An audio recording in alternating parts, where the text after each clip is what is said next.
Bismillahirrahmanirrahim. Assalamualaikum warahmatullahi wabarakatuh dan salam sejahtera. Okey, bersama lagi dengan Cikgu K.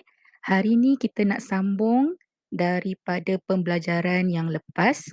Kalau hari tu kita belajar macam mana nak membaca nombor, kali ni kesinambungan sambungan daripada tu kita nak belajar macam mana nak menulis nombor dalam angka dan perkataan. Okey. Baik, sebelum apa-apa kita ulang kaji sikit, untuk yang mungkin terlepas dengan pembelajaran yang lepas, boleh, tengok dalam list, video yang ada dalam YouTube channel cikgu, di mana kamu boleh belajar macam mana nak membaca nombor. So, kita ulang kaji sikit. Kalau kita ada angka 81255, macam mana kita nak baca nombor tu?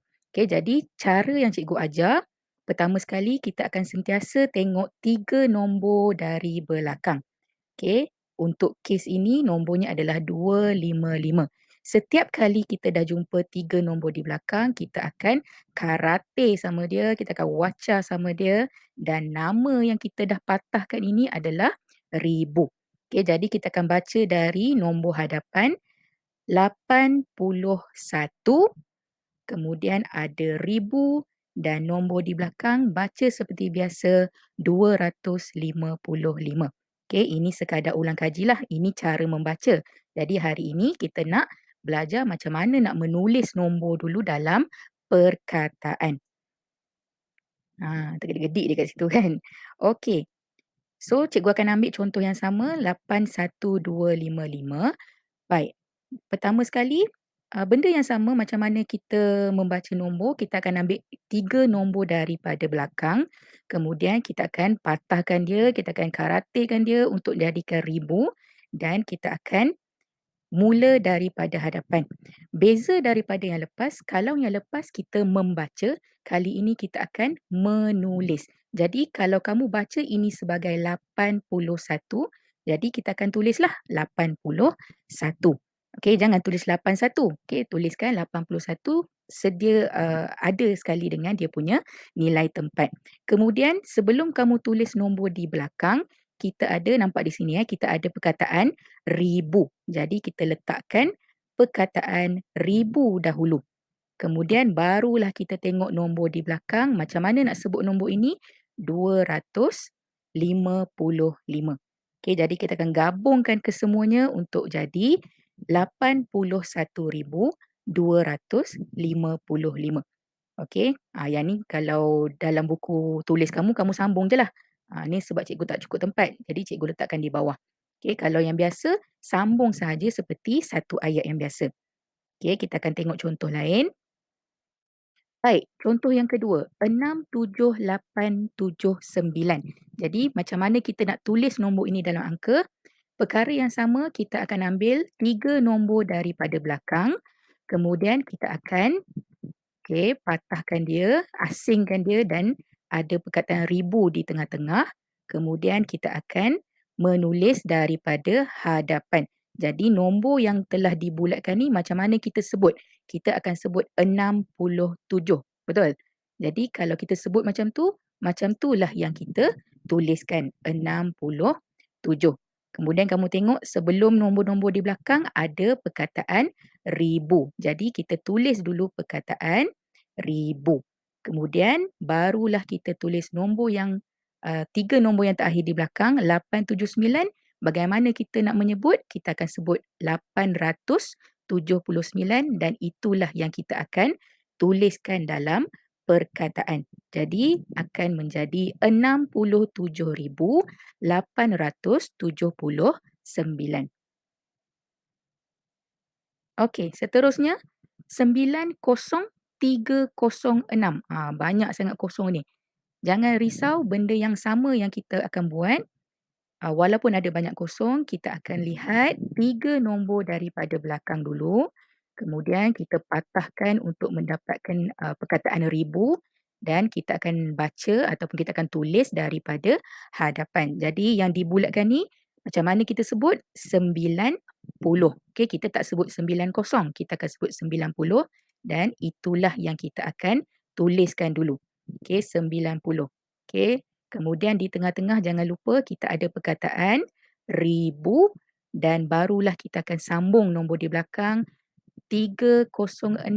Okey, cikgu dah ajar macam mana nak sebut hari tu kan. Okey, kita akan sebut 306. Kenapa kosong ini tidak perlu disebut puluh? Sebab tidak ada nilai puluh di sini. Okey, kita tak akan sebut 306. Okey, sebab kosong ini tidak ada nilai. Jadi kita cuma akan tuliskan 306. Okey, gabungkan semua menjadi 90,306. Okey, macam mana pula? Kali ni pun banyak kosong, banyak sifar. Jangan risau, benda yang sama yang kamu akan buat. Kita akan lihat 3 nombor daripada belakang, kemudian kita akan patahkan, kemudian kita akan dapat perkataan ribu dan kita akan mula tulis daripada hadapan. Okey, macam mana kita nak tulis 14 ni? Kita akan sebut 14. Jadi itulah yang kita akan tulis, 14. Kemudian jangan lupa kita mesti tulis ribu dahulu dan barulah kita akan tulis nombor di belakang. Baik, nombor di belakang, ratus tidak ada apa-apa, puluh pun tidak ada apa-apa, yang ada cuma di bahagian sah. Jadi kita akan sebut nombor yang ada nilai sahajalah. Jadi ini cuma akan menjadi 2. Okey, kita akan gabungkan semua untuk menjadi 14,002. Okey, selesai untuk, tulis nombor dalam perkataan, kali ni terbalik pula. Kita akan tulis nombor dalam angka. Kita tengok dulu dia gedik-gedik kat situ. Okey, kita mulakan dengan contoh yang pertama. Okey, kalau diberikan perkataan 35,264. Macam mana kita nak tukar perkataan ini dalam nombor? Baik, selalunya murid akan ambil perkataan yang ada nombor ni dan dia akan terus tulis dalam angka.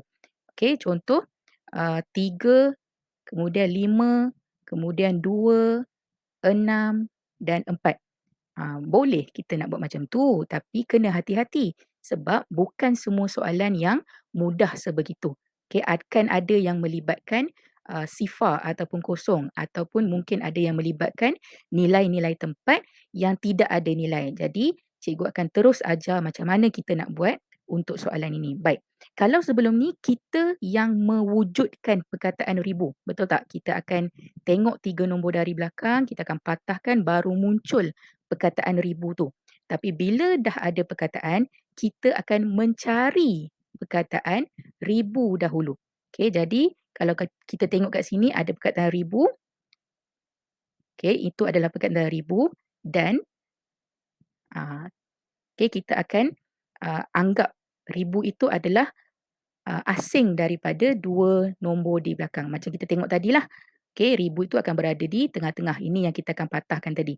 Okey, kemudian selepas perkataan ribu, kita tahu akan ada 3 nombor di belakang. Okey, wajib ada 3 nombor di belakang. Tak boleh ada 2, tak boleh ada 1. Selepas perkataan ribu, mesti ada 3 nombor di belakang. Okey, yang depan ni ikutlah. Okey, suka hatilah dia nak berapa pun. Okey, tapi yang kita tahu di belakang kita akan ada 3 nombor. Sa, puluh dan tempat ratus. Okey, kemudian barulah kita tengok apa perkataan sebelum ribu. 35. Macam mana nak tulis 35? Cikgu rasa kamu pun dah tahu. Okey, sebab dah tahu 4 kan. Jadi 35 kita akan tuliskan sebagai 35. Okey, kemudian janganlah tulis ribu pula sebab kita nak tulis dalam angka. Okey, ribu ini kita anggap itu adalah pengasingan. Beza antara dua bahagian ini. Okey, kemudian barulah kita tengok perkataan selepas ribu itu. 264. Okey, jadi macam mana kita nak tulis 264? Sangat senang. 264. Okey, 264. Bila kamu dah banyak latihan, bila kamu dah terror nanti, yang palang ini kamu tak perlulah tulis. Okey, ini sebagai rujukan sahaja sebab nak menunjukkan ini adalah untuk ribu. Okey. Tak apa, kita tengok lagi contoh-contoh yang lain. Baik, contoh seterusnya, 47,518. Okey, kali ni dekat mana pula kita nak wacarkan dia? Kita dah jumpa ribu. Okey, jadi ribu ini adalah tempat untuk kita wacarkan kalau kita nak asingkan dua-dua nombor itu. Okey, kemudian kita tengok selepas ribu mesti ada 3 tempat untuk diletakkan angka. Okey, kemudian kita tengok apakah nombor sebelum ribu itu, 47. Jadi macam mana nak tulis 47? 47. Kemudian barulah kita tengok nombor selepas perkataan ribu, 518. Okey, macam mana nak tulis macam mana nak tulis 518 dalam angka 518. Okey, jadi kita akan gabungkan 47,518. Okey, macam cikgu cakap tadi, kalau kamu dah banyak latihan, yang ini tidak payahlah ditulis, kamu boleh padam nanti. Jangan tulis sekali pula, nanti dah jadi lain pula kan. Okey, ini sekadar rujukan kamu sahaja. Okey, seterusnya 19,707. Baik, inilah contoh yang cikgu cakap tadi. Kalau murid biasa, biasanya dia akan ambil yang nombor saja. Oh ni 9 maaf, salah ejaan 9 dia akan ambil 9, kemudian dia nampak 7 dan dia nampak 7. Jadi dia akan buat 977. Salahlah. Okey, sebab kita dah sampai puluh ribu. Jadi kita akan guna cara yang tadi. Okey, kita akan cari dulu perkataan ribu. Kemudian ini akan jadi pengasingan antara dua bahagian. Tengok nombor selepas perkataan ribu kita kena ada 3 tempat, 3 nombor. Okey. Sebelum perkataan ribu kita ada 9, 19. Okey, jadi macam mana nak tulis 19? 19. Okey. Kemudian yang belakang ni 707. Dia tak boleh tulis 77. Kalau kamu tulis 77, belakang kena letak sifar. Itu dah jadi 770. Kamu tidak menepati soalan. Okey, jadi 707 macam mana nak tulis? 707. Kenapa? Sebab pada bahagian puluh tidak ada nilai. Okey, seterusnya 60,019. Okey, ini cikgu bagi contoh-contoh yang melibatkan sifar melibatkan kosong. Okey, benda yang sama kita cari dulu apa-apa perkataan ribu. Kemudian selepas ribu akan ada 3 tempat untuk angka. Barulah kita tengok perkataan sebelum ribu itu 60. Macam mana kita nak tulis 60? 60. Kemudian selepas perkataan ribu adalah 19 je. Apa yang tidak ada dekat sini? Yang tak ada dekat sini adalah ratus. Jadi bahagian ratus ni lah yang akan jadi sifar ataupun kosong. Macam mana nak tulis 19? 19 macam biasalah. Okey, 1 dan 9. Okey, jadi kita akan gabungkan 60,019 ataupun 6 sifar, sifar 1, 9. Okey, seterusnya sekali lagi contoh yang mempunyai sifar ataupun kosong. 83,001. 83,001. Okey, pertama sekali apa nak buat tadi? Kita akan cari ribu. Ada tak ribu dekat sini? Okey, ada. Okey, selepas itu kita anggap inilah ribunya, bahagian pengasingan ribunya. Selepas ribu akan ada 3 tempat, kemudian kita akan baca ataupun kita akan tulis nombor di bahagian depan dulu. Okey, 83. Macam mana kita nak tulis 83? 8 dan 3. Baik, seterusnya kamu tengok. Selepas ribu perkataannya adalah satu sahaja. Ratus pun tak ada, puluh pun tak ada. Jadi bila tak ada disebut, maksudnya dia akan menjadi sifar. Satu ini berada di tempat sa, jadi jangan tulis dekat sini. Kalau kamu tulis dekat sini, dia dah jadi 100. Salahlah. Jangan tulis dekat tengah. Kalau kamu tulis dekat tengah, dia dah jadi 10. 10. Salah juga. Jadi satu itu perlulah berada di bahagian terakhir iaitu nilai tempat sa. Okey. Jadi jawapannya akan menjadi 83 sifar sifar 1. Okey, ataupun 83001. Okey, seterusnya 51,400. Okey, benda yang sama. Pertama sekali kita akan cari perkataan apa? Perkataan ribu. Okey, jadi yang merah itu adalah untuk ribu lah. Kemudian selepas ribu mesti akan ada 3 tempat untuk angka. Kemudian barulah kita tengok sebelum ribu itu, 51. Macam mana nak tulis 51? 5 dan 1. Okey, ribu ni tak payahlah nak tengok dah. Okey, kemudian 400.